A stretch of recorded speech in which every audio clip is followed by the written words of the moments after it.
नागपुरातील गणेशपेठ परिसरात पोलिसांवर हल्ला करणाऱ्या आरोपी विरुद्ध पोलिसांनी मोठी कारवाई केली आहे। कारवाईकरिता गेलेल्या पोलिसांवर हल्ला करून फरार झालेल्या आरोपीला अखेर गणेशपेठ पोलिसांनी अटक केली आहे। या संपूर्ण प्रकरणाची माहिती पोलीस उपायुक्त राहुल मदने यांनी पत्रकार परिषदेत दिली आहे। गणेशपेठ पोलीस ठाण्याच्या हद्दीत कारवाईसाठी गेलेल्या पोलिसांच्या पथकावर आरोपीने हल्ला केला होता। या घटनेनंतर पोलिसांनी आरोपीचा शोध घेण्याकरिता विशेष मोहीम राबवली। तांत्रिक तपास आणि गोपनीय माहितीच्या आधारे पोलिसांनी आरोपीचा माग काढत त्याला अटक करण्यात यश मिळवले। पोलिसांवर हल्ला करणाऱ्या आरोपींविरोधात कायद्यानुसार पुढील कारवाई करण्यात येत आहे।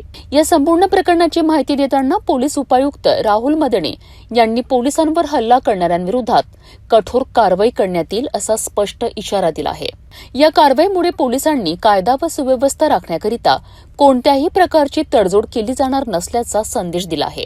त्याच्यामध्ये जे क्राईम युनिटचे काही स्टाफ त्या ठिकाणी रात्री पेट्रोलिंग गस्त करत असताना त्या बस स्टँडच्या ठिकाणी त्या ठिकाणी एक हॉटेल आतमध्ये जेवत असताना लोक दिसले। त्याच्या अनुषंगाने त्या ठिकाणी आपल्या संबंध स्टाफने त्यांना बंद करण्याबद्दल सांगितले आणि तो स्टाफ बाहेर येत असताना त्या ठिकाणी जे कस्टमर बसलेले होते आणि त्यांनी त्यांच्यावर अचानक असा हमला केला। त्याच्या अनुषंगाने आपण 3 आरोपींना अटक केलेली आहे आणि त्यांच्यावरती पुढील कारवाई करण्यात आलेली आहे। याच्यामध्ये निश्चितच सर्वांना हे आव्हान आहे की पोलिसांचं काम करता आहे।